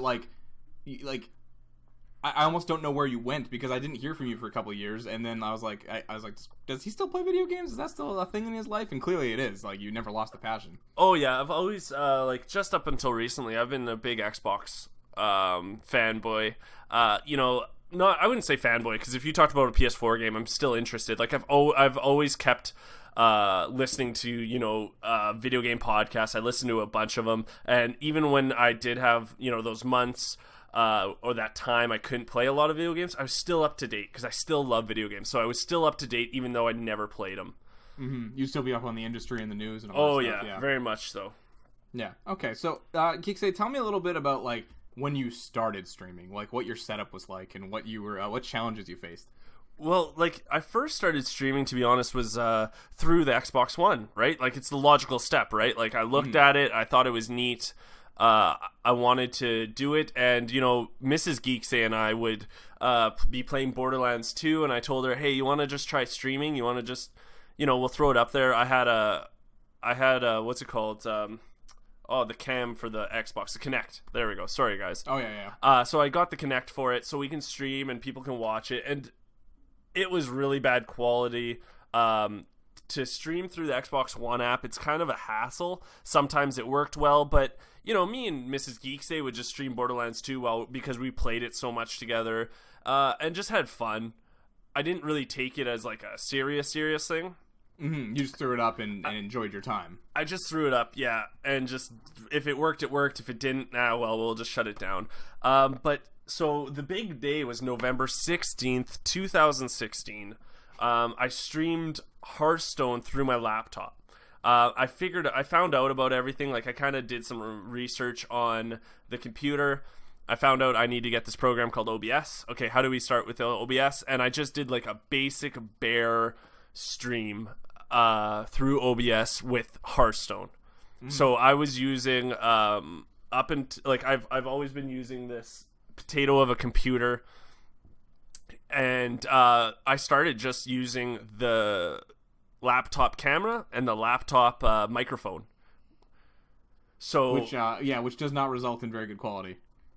No, not at all. We accidentally recorded through the laptop's internal mic one time, and it was just it's just terrible. It's really bad. I'm not gonna lie. It was embarrassing. Thank God I didn't. I don't have any of them saved from back then. I should have. I want to see how far I came. But yeah, I started that way, right? So I started streaming that way. I started really getting into the community. I started building a community with other streamers. So, you know, like, I'd be in their channel if I wasn't streaming, and I would just be, you know, if I had spare time, I'd be in their channel talking to them, and then when I was streaming, they'd be coming into my channel, because the big thing is just having someone there. Don't get me wrong, I did do many long streams into the 4-hour, 5-hour mark, where, like, maybe I'd get one person, you know, and then you'd be like, oh, I talked to someone for 20 minutes, that was awesome, you know, and then it eventually just started snowballing here. It's been my channel's been growing very fast, and I'm very lucky. I'm one of the lucky few. Yeah, but that's not to say, like, see, a lot of people on Twitch and whatnot say, oh, it's all about getting lucky. You know, if you get lucky, that's how you get a viewership. But how I see it is, I do it so often. Yeah, there is a thing, like, luck does have something to do with it, but you also have to, but you have to be online for that luck to happen. So you have to be streaming all the time. And that's where my head was, right? Like, I would get stuff done, and then I would go into just stream. Yeah, and no doubt that, I mean, I ended up working out for you, right? But I mean, I've seen You're also very upbeat and engaging with the audience. You have these like little bits you do, these little skits with these ads, and they're fantastic. And I've seen, yeah. I don't want to name names, but I've seen other people that I know that have tried to start streaming, and they have great setups. They have a really clear picture on the screen. They have them green screened in their chair there and stuff, and it's amazing quality. But then they're not actually very fun watching them play the game. They're just kind of zoned out playing it, and every so often, they do something. Oh fuck, I died. And that's just not, fun to watch. At some point, if I wanted to see that, if I just wanted to see gameplay of Dark Souls, I'd YouTube it. Yeah, and like if you're like, there's two different types of streamers, right? Like in my head, there's two different types. There's there's three. I guess speedrunners and like players that are really good at the game are kind of in one category, right? So you like a streamer, they're like top tier in the game, like they are amazing. And then there's other players that are like, kind of like me. We're good at the game, obviously, because I play so many hours of it. But I'm there to have fun. We're here to have a smile. You're almost like an entertainer rather than you're not like a pro game player. Yeah, exactly. I'm not doing the APM or whatever we were talking about, right? Like I'm not telling you about that, but I do know enough about the game because I play it so much. I am getting better and better and better with the game, but I'm here to make someone laugh, to connect with people, to really engage in the audience. And I do stream Hearthstone mostly. I'll preface this by saying I just got a new computer. So we are going to switch some days up to where I might be playing something else. But Hearthstone is my main squeeze, my main girl. That's going to be... I noticed that. Yeah, that's my game. And what I love about it is I have time to look at chat. It's not like Overwatch is a great, amazing game. It's okay to watch, but the streamer can't really talk to you that much, right? Like that's what I don't like. You're waiting till you die, and then let's look over at the chat. Yeah. Okay, I'm back in. So with Hearthstone, it's like the other player has the turn, so you're just kind of waiting, sitting there, so you can shoot the shit with the audience, and I really like that. That's why I love the game so much too, is because it's so audience friendly for a Twitch stream. No, that's a good point. I actually didn't even think about that, but yeah, you're right. Like you just get this chance, you get this whole like almost half of your stream gets to be dedicated to the audience. Yeah, we get to goof around, and yes, I do have my like quote unquote shticks. I do have Jeff. He's my hetero life mate, I call him. He's my dog. And then I also do, every time someone follows me, I do an ad for them. And the ad, I have, I don't know how to describe it. I just buy stuff from the dollar store or wherever that's kind of funny and quirky. And then whoever follows me, I do an ad for them on stream with their name in it. And people love it, right? And it goes with my personality, right? Like I'm kind of goofy. I'm upbeat. Yes, that again, it didn't surprise me at all to see you doing something like that. Yeah. I was like, this makes a lot of sense. At first, I was like, the fuck is he doing? But like, I was like, oh, this makes sense. This is very Geekseh. So I actually want to talk about the name Geekseh a little bit. Like coming up with an online handle is, it's a difficult process to brand yourself. You know what I mean? Like, oh, for sure. Do you remember what my old name was? We can say it. I honestly don't, and I've seen it sign into Xbox so many times. So I did just change my Xbox name to Geekseh, though. I really like the name I had before. I had for probably since like I'm gonna say I had it for about. Sorry, what? Sorry, you just cut out for a second on my end here. Oh, I'm sorry. So I was gonna say, so my old name I had for over 10 years on Xbox. And I usually use that username everywhere. I'm not going to say it actually, just in case you can find some dirt on me. But and then I just recently changed it back to Geekseh. The origin of Geekseh really isn't that exciting, to be honest. I was just I always just like, I'm Canadian, I'm a geek. So the thing is, like, I always wanted to do something with video games deep down in my heart. When people said, hey, what do you want to do for a living? I would just be like, I don't know. But deep down, I really did know I wanted to do something with video games, but like designing them, doing like coding and all that stuff. Like I couldn't, like, that did not seem interesting to me. So I did think about, sometimes I daydreamt about running my own blog, my own video game blog. And then I would be thinking, oh, what would I name it? What would I name it? And one day, I don't know where I was. It was like, I think I thought of it like years ago too. Like, because I have the URL for it. I actually copied, or I got the geekseh.com. I really like the name. I wanted it to be like a Canadian blog for video games. I thought that was neat because there's no such thing. But I understand why. It's because not much is happening. Like, a lot's happening in Canada, but not a lot. Like, there are a lot of things now, but back then, the video game industry in Canada wasn't the biggest, right? I mean, even still, we have like 3 central hubs. We have Montreal, which has a Square Enix Montreal, Ubisoft, and Eidos Montreal. Actually, that is Square Enix Montreal. Yeah. And then in BC, there's an EA studio, there's a Capcom studio, and in Edmonton, there's a BioWare studio. And I think that's like about it. There might be some indie devs and stuff. like the people who did Gears 3 are from BC or from Vancouver. Right. And there's like there's this game I used to play on my phone. It was like a tank game, and I don't know.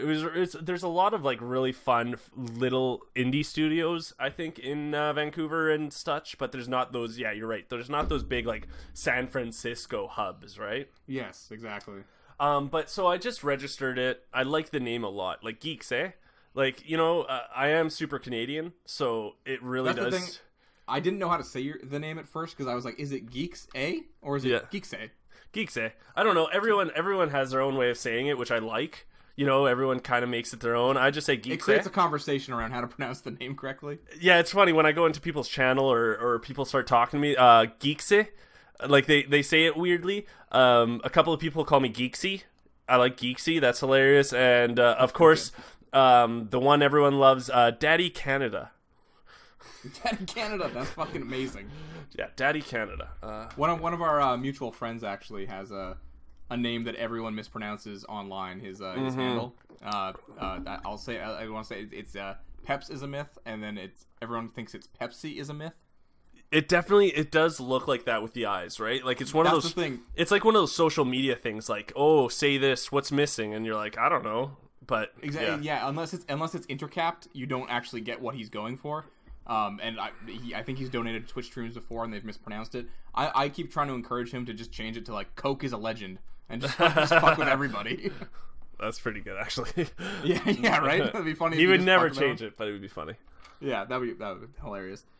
So, what was your take on streaming before you became a streamer? Like, what was your general thoughts and feelings? Because you know, streaming's been around. It's been a thing now for a couple years before you got into it. Were you interested in it before that at all, or were you just kind of like, that's a thing? Like, yeah, I watched some streams, you know, like there was a couple of, like, I'd always go on to it, especially if I wanted to see new video games. That's where I'd go. I don't think I really followed many streamers. I wasn't really like, oh, blah blah blah's on, I have to go watch them. It was mostly like, oh, this game came out, I want to go see some gameplay, and then I'd see someone. But even back then, I was like, oh, this guy sucks, or this guy's really good. I see why he has so many people. You know, even then, I was judging them, right? Like, but like, it's true. Like, I could kind of see what was good, what was not. But like, that's where I'd go to see these new games most of the time. So that's how I knew. I know it's been around. Like, it used to be Justin TV, and then it became Twitch TV, and now it's blowing up more and more, which is cool. And now there's places like YouTube that are doing it. I think Microsoft just bought Beam, and that's coming out to the Xbox soon. Like I think they're not doing much on the Twitch side of stuff for Xbox One because they know Xbox is going to be pushing Beam soon. I'm pretty sure it's Beam that they got. So no, that sounds right. Yeah, so there's a whole bunch of services coming up now, like, and it's understandable, but, you know, more people than not know Twitch over Beam over... Oh, for sure. It's like Google and Bing. Exactly. You know, like, yeah. You know, but, like, YouTube does do streaming, but no one really knows about that, right? You can say YouTube is more well-known, yeah, but did you know they live stream video games? Probably not. Did you know they have a whole thing that's called YouTube Gaming, and it's an entire section of their website? Like... Yeah, exactly. I don't know how well that took off, and I was surprised it didn't take off as fast as I thought it was going to. You know, I always thought it was gonna. I was like, oh fuck, I was like, YouTube's gonna destroy Twitch, and then it didn't happen. Yeah, well, you know what's cool is they're being smart about it. Like right now, Twitch is doing a Power Rangers marathon on a channel, so you can watch all the Power Rangers. It's just live streaming episode after episode after episode. They're partnering with people like IMDb. And what was cool with that is you can they're streaming the Oscars, so I could live stream it and we can talk about it as a community. You know, That's instead really of cool, me, actually. yeah. So instead of me streaming a video game, I'm streaming the Oscars and we're just chatting about it. Now, is that what I want to do? Probably not, but it's going in a direction that's like, oh, that's pretty neat. Yeah, no, I like that a lot. My favorite thing that Twitch ever happened on Twitch was Twitch Plays Pokemon. That made it huge. Yeah, Twitch Plays Pokemon blew up Twitch. Like I'm not sure how much I went to Twitch before that happened, but I became like more of a regular after that because it was just so much fun to watch. Like just people who wanted to try to beat the game collaboratively and trolls coming in to just fuck with everybody else. Like, yeah, that was so much fun to watch that saga. It's neat when stuff like that game right there was started. Something new on Twitch. Do you know what I mean? Like you can still start things on this big website, which I like. Like, you know what I mean? Like it started blah blah blah plays, you know, Twitch plays. That's what it started. You know, it was one thing that started Twitch plays now, and now it's everywhere. Like people, they give control of their cards in Hearthstone to the chat, and they'll let them like make them dust them or craft things. It's really unique now, the things they're doing. Yeah, it's such a neat idea. To get the community going, because Twitch really is about like interacting with the other fans of everything. You know, whether it be a streamer or a game or whatever it is. Yeah, it's just really cool. You kind of touched on this before, but I just wanted to ask again. Like, you like you said, Hearthstone is your main squeeze. Yeah. But do you see yourself branching out, doing like new releases ever, or indies, or like retro games even? I'm not going to say no. I'm not going to say yes. I think the main thing is, am I interested in the game? You know, if I'm pumped to play a game, I think that's going to be conveyed in my personality, in how excited I am, and that's what it's about, right? Am I excited to play this game? Say I'm playing Hearthstone and I'm just not having fun that day. Now I do have the capabilities, because before, my computer was such a potato, you guys. Like I can't even tell you guys how bad my computer was. And if you go to my twitch.tv/Geekseh channel, you can look at the past broadcasts and you think it's actually good quality. Like I'm using a decent computer, but I'm not. So now the only thing I could stream before was Hearthstone. But now I do have the capabilities of playing all these new games. But I'm going to tell you that, yes, Hearthstone's going to be my main squeeze, but if there's a game I want to play, I'm interested in, maybe with viewers, like I am going to be doing April 1st, I'm doing a 24-hour come celebrate my birthday stream, come celebrate the new computer, so we're doing a 24-hour stream. I'm not going to play Hearthstone for 24 hours. No, that's true. But I am going to be playing games like Golf It or Golf with your friends. Like, I want to be able to play with the community more. I would like to have a day like that. So, like, I'm trying to think of these games I'm going to play. Yeah, I can do Overwatch for sure, blah, blah, blah. But like I said, they're not as fun all the time because I can't communicate. But, like, Golf with your friends, it's like a mini-putt game, right? Like, I could have 8 people playing with me that's from the community that wants to have fun. We're goofing off. Like, that's what sounds like a good time to me. And that's in the same vein as Hearthstone, where you get to wait and take a turn, and you can go back and look at the chat and interact. Well, I actually think it's all in one time. Like, I think everyone goes at once, which is kind of goofy. Shit, really? Yeah, it's like this chaotic mess of a game. I don't know which one we're getting yet, guys. I will be putting that on my Twitter and whatnot, but there's going to be stuff like that I'm going to be doing on the 24-hour stream on April 1st, where I'm going to tell you, hey, let's all go play this game together, maybe, or yeah, let's play a little bit of Overwatch, maybe. I don't know. I'm still kind of up in the air about that right now. Yeah, no doubt. Yeah. You don't have a hard schedule right now, and I know a lot of streamers go by, I'm 6 p.m. Wednesdays, 8 p.m. Fridays, blah, blah, blah. Is that because you're working 2 jobs right now, or is that something in the future you'd like to see yourself doing, is being on a schedule where people can count on you, like you'll be their entertainment 3 p.m. on a Tuesday or something? So yeah, I don't have a set schedule, you guys, but that's why I really do talk about my social media a lot, because, I tell everyone, join my Discord, join my Twitter, because, you know what, I don't have a set schedule, so I usually post on there when I'm going to be playing or the time before. But, like, to be honest, I generally do have, like, most of my community, sorry, that's the word I was looking for, knows that I stream every day. So what happens is, I do talk about that on Discord and whatnot. Like, last month I missed, I think, 2 days. This month so far I've missed 3 days, but I am taking a week off because I have to set up my new computer here. So you won't see me online until that 24-hour stream on April 1st.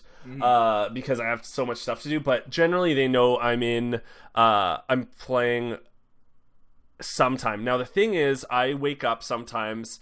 There's certain days I wake up at 5:30 a.m. so I can stream before I go to work, because I have a lot of European viewers, and it's not fair to them because I stream at 5 o'clock Pacific. That means it's like 2 in the morning for them, or 3 in the morning for them. So that's not fair. And if I really do want to make this a full-time career one day, I'm not being like, oh, it's going to happen soon. It's like, you have to see this as like, if you went to school for nursing, for anything, how many years does that take? That's true. So that's a good way to look at it. People often want instant success. Yeah, and that's not how I'm seeing it. I'm seeing it as, like, I'm going to school right now for this. And if it takes me 2 years, 3 years, so be it. I'm not worried about that. I just know deep down, not to sound cocky, it's going to happen one day. I'm going to make it's going to happen. I really do feel that in my heart of hearts. But now I do keep track of, I have actually a calendar right next to me where I do keep track of the times I streamed, so that I can kind of, like, what happened was I just got my second job recently, so I didn't know how that was going to work. And what happened was, last month I was working different hours getting trained, and now I'm working the mornings. So I'm just like, what's going to happen is April, I'll probably sit down, we're going to look at the calendar, and I can say for a fact, you know what, these are the days I always stream at this time. I can safely say that. And to be honest, I've sacrificed my social life for this. Yeah, no doubt. What did you say, 156 hours? 136 hours last month. Yeah. Plus working 120 hours of a regular job. Mm-hmm. So I do, but you know what? Thankfully, Mrs. Geekseh is the one person, like, everyone's supporting me. You wouldn't believe it. My brother, all the friends that know are supporting me. But, like, Mrs. Geekseh is, like, totally understanding. We already have a really different schedule, but she's like, yeah, like, she's getting me to push myself, which is super nice, and I love that. But no, that's really nice. That's good to hear, because having that much time with someone who wasn't supportive of it would not be a good thing. Yeah, and like, a set schedule, don't get me wrong, that's super important. If you look up anything online, important things to do while you're streaming, or to become a streamer, what should you do, they're going to tell you, get a set schedule. A set schedule. But right now, I'm just kind of, I have a very big Discord community, very big, a bigger Twitter community. My Twitter's kind of starting to grow, and that's where I'm telling people, hey guys, you generally know I'm going to be streaming every day, but what times to do that, and a set schedule would be nice, because then I don't feel guilty about taking time off. Yeah, that's true too. Even if it was something like every Wednesday at 9, count on me. But and I try to stream every day, but, like, sometimes it doesn't happen. So keep an eye out. Check his Twitter, that kind of thing. Yeah. No, and that's a good mindset to have. I really like the you're going to school for it right now. So yeah, that's how it's quite refreshing to hear. Yeah. So what is the goal with Geekseh ultimately? Let's say 2 years you do become a full-time streamer, and that is your only job. What is what's the end goal there?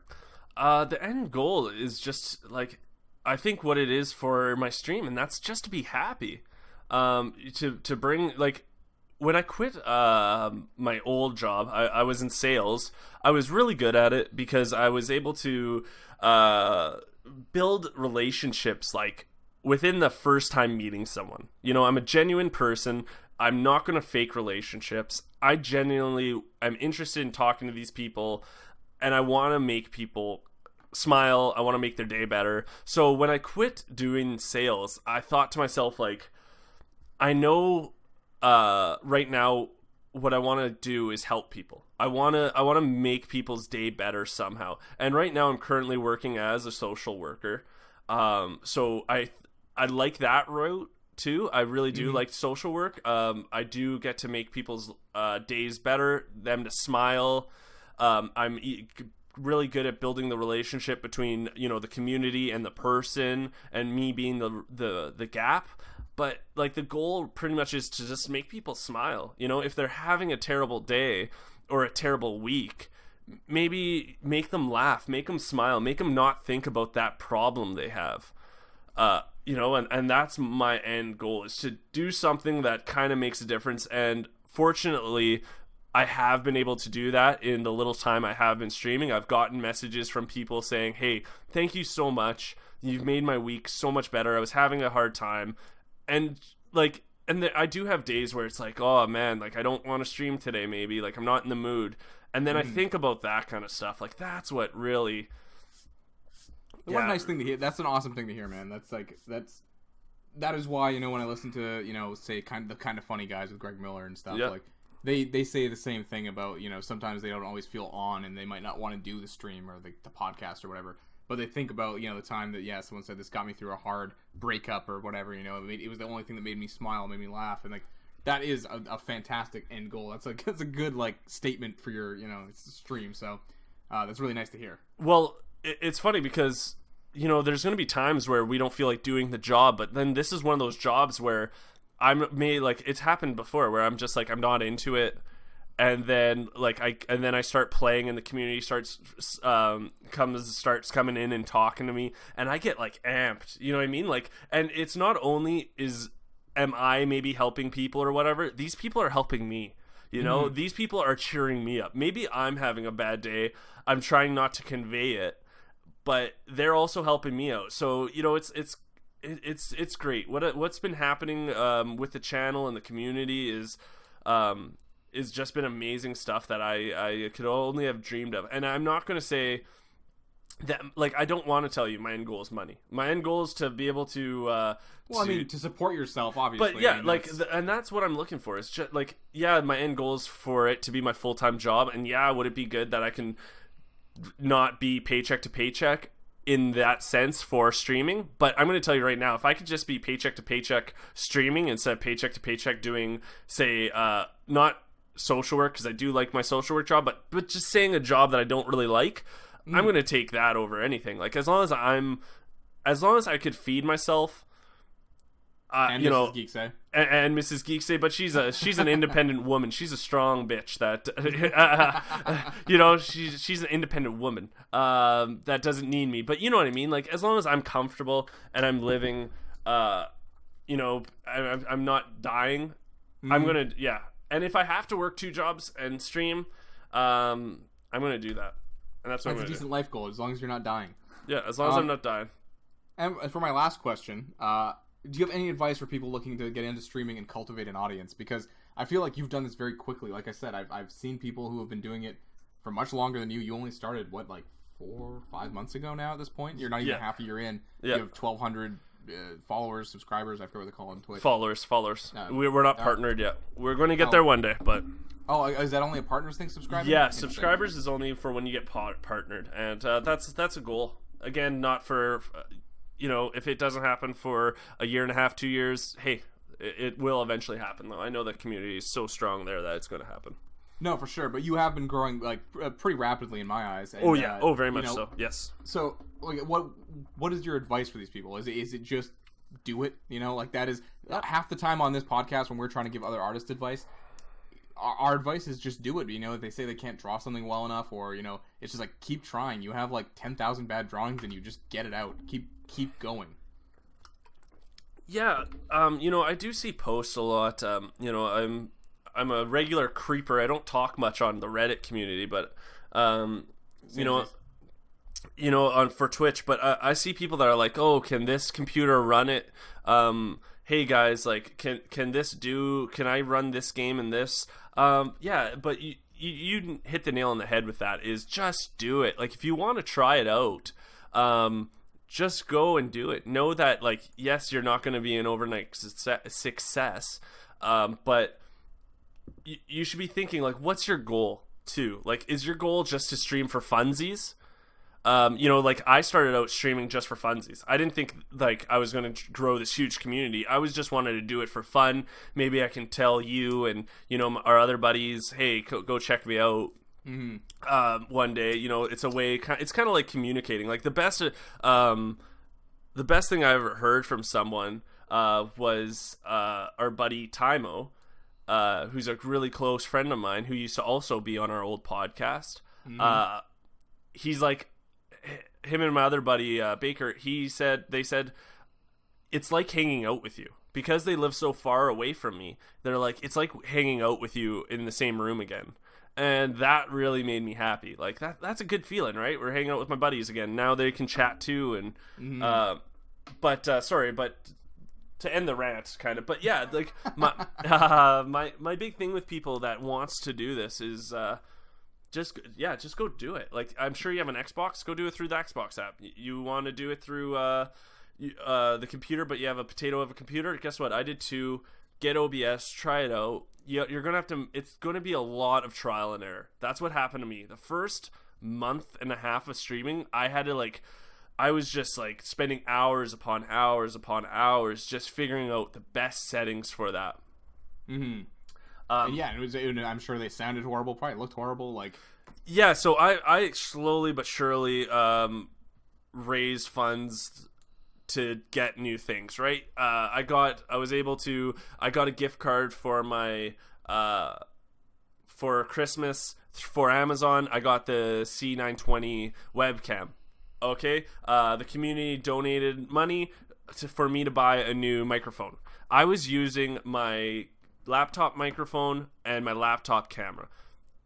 Anyone can stream. You probably have the capabilities, especially if you have a desktop computer. You probably have you might not be able to do Overwatch, but can you do something like maybe Binding of Isaac, maybe Hearthstone? Yeah, you can. Just, you know, instead of worrying about can you do it and looking it up, it takes less time for you just to download OBS and just mess around with it. Yeah, and just try it out, eh? Yeah, and the big thing is, like, do you just want to have fun and just try it out? Then don't take it so seriously. Don't be like, oh, I don't have anyone in my chat room. Expect no one in your chat room. Get those friends and be like, hey, can you come hang out with me in my chat? Maybe start with friends to go in there. And then if you want to take it more seriously, you can take it more seriously. But know your goal. If your goal is just to have fun, just have fun. Just try it out.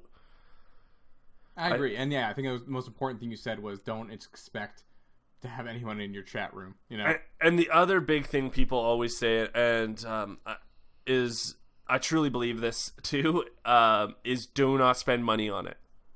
Use what you have. If you eventually start really loving it, okay, then invest in it. But just sorry, go on. So I was gonna say, that's what my parents did with me in skateboarding when I was younger. They got me a Walmart deck at first, and then as they realized, like, that, oh, okay, this isn't just like a passing fad for him, they let me buy, like, you know, more expensive decks. I got Element, and I got, you know, Habitat and Toy Machine and shit, you know. Same with the shoes and whatever, because, you know, they don't want to invest in something that their kid's gonna give up in 3 months or something, right? You know, I just recently, about a month ago, I think it was a month ago, like early last month or just late, we just cracked 1,000 followers, which was a huge deal for me. But I still was using the potato. You know what I mean? Like, even after 1,000 followers, you guys, which is a really big deal. If you have never streamed before, to get like 3 consecutive people to talk is kind of a big deal. You look on people's advice, and just getting like 2 people to come in all the time and talk to you is a huge deal for most people.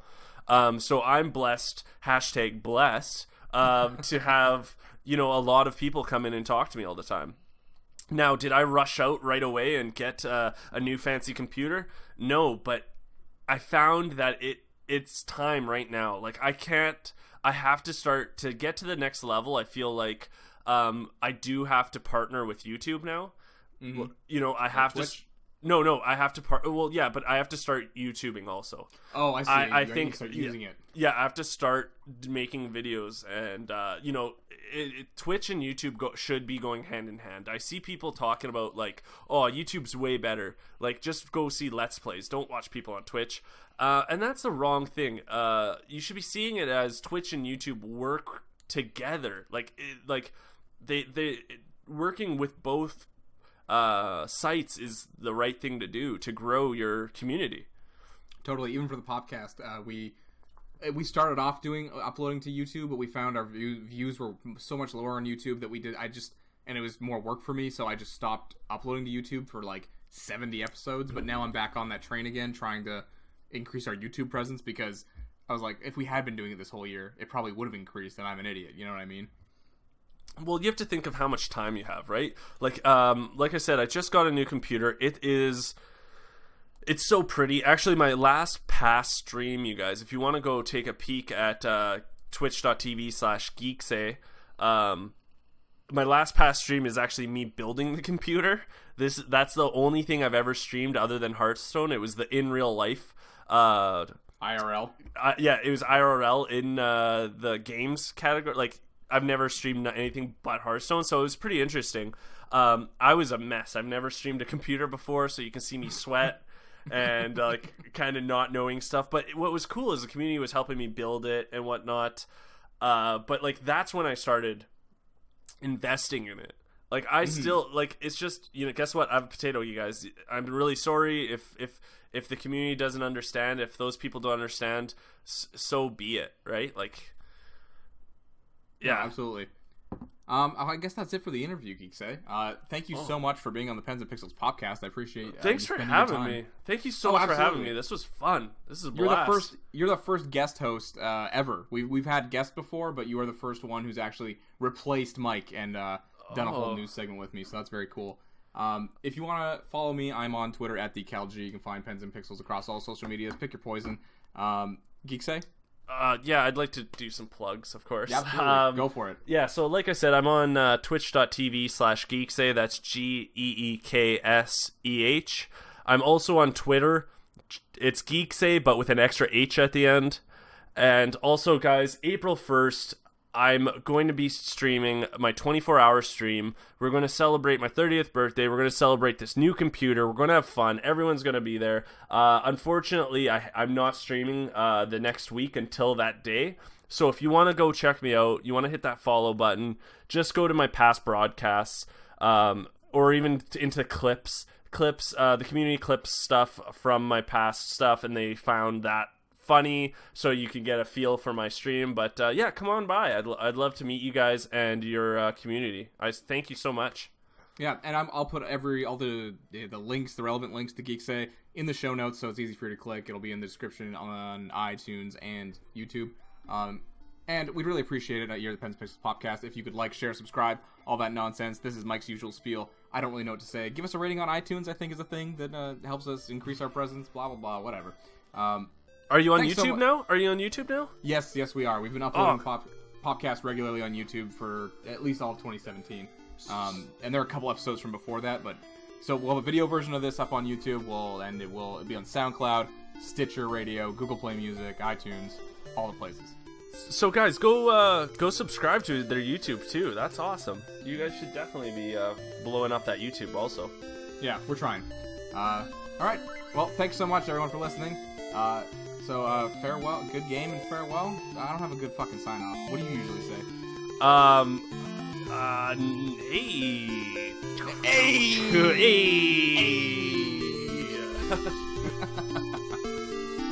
Okay, that was fun, man.